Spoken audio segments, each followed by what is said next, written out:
একদিকে এসআইআর এর এই প্রক্রিয়া এনুমারেশন ফর্ম বিলি করছেন বিএলওরা, আর এই এসআইআর এর এই কাজের জন্য অর্থাৎ শিক্ষক শিক্ষিকাদের বিএলও হিসেবে নিয়োগ করা হয়েছে, যার জন্য সমস্যায় পড়েছে উলুবেড়িয়া স্কুল। উলুবেড়িয়ার পূর্ব তপনা প্রাথমিক বিদ্যালয়ের 4 জন শিক্ষক শিক্ষিকাকে বিএলও হিসেবে নিয়োগ করা হয়েছে। নার্সারি থেকে পঞ্চম শ্রেণী পর্যন্ত পড়ুয়া 102 জন, শিক্ষক শিক্ষিকার সংখ্যা মাত্র 4 জন, আর 4 জনকেই বিএলওর দায়িত্ব নির্বাচন কমিশনের। টিফিন টাইমের পর বাড়ি বাড়ি ফর্ম বিলি করতে স্কুল থেকে বেরিয়ে যাচ্ছেন শিক্ষক শিক্ষিকারা। নির্বাচন কমিশনে অভিযোগ জানানো হলেও এখনো পদক্ষেপ নেওয়া হয়নি বলে অভিযোগ।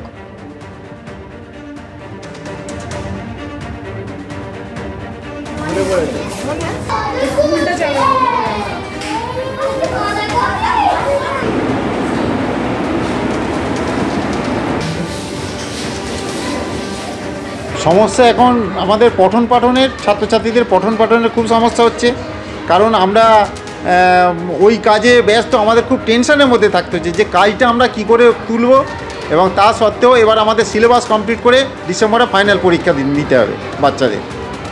কত স্টুডেন্ট আছে? আমার 102 জন স্টুডেন্ট। কোন কোন ক্লাস পড়ানো?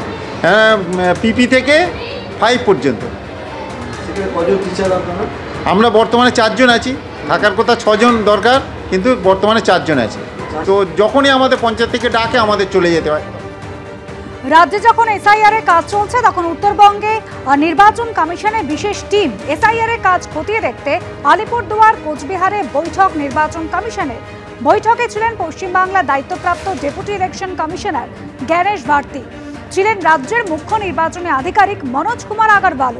বৈঠকের পরে জলপাইগুড়ির উদ্দেশ্যে রওনা দেবে কমিশনের টিম।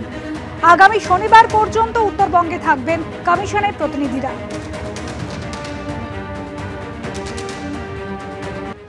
পার্থ চট্টোপাধ্যায়ের বাড়িতে যাতায়াত ছিল মিডলম্যান প্রসন্ন রায়ের।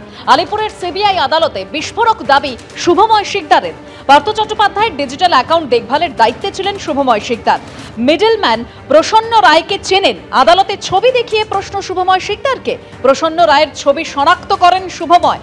পার্থর বাড়িতে নিয়মিত যাতায়াত ছিল প্রসন্নর, আদালতে জানিয়েছেন শুভময় শিকদার। পার্থর বাড়িতে বেশ কয়েকটি নামের তালিকাও তৈরি হয়েছিল, তবে সেই নামগুলি চাকরি প্রার্থীদের কিনা তা পরিষ্কার নয়, আদালতে জানিয়েছেন শুভময় শিকদার।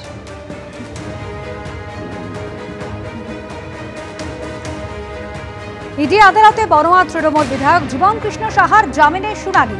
জীবন কৃষ্ণ সাহা এবং তার ঘনিষ্ঠদের অ্যাকাউন্টে যে টাকা জমা পড়েছে, সেই টাকা কোন মাথার কাছে গেছে তা জানতেই তদন্ত চলছে। জীবন কৃষ্ণের জামিনে তীব্র বিরোধিতা করে আদালতে দাবি ইডি। 25,000 চাকরি প্রার্থীর জীবন নষ্ট হয়েছে। কত টাকা কোথা থেকে ঢুকেছে জীবন কৃষ্ণের বয়ান থেকে তার আভাস মিলেছে। আদালতে জানিয়েছে ইডি, চার্জশিট জমা পড়েছে, তবু আটকে রাখা হয়েছে জীবন কৃষ্ণকে। জীবন কৃষ্ণের জামিনের আর্জি জানিয়ে দাবি তার আইনজীবীর। রায়দান স্থগিত রেখেছে আদালত।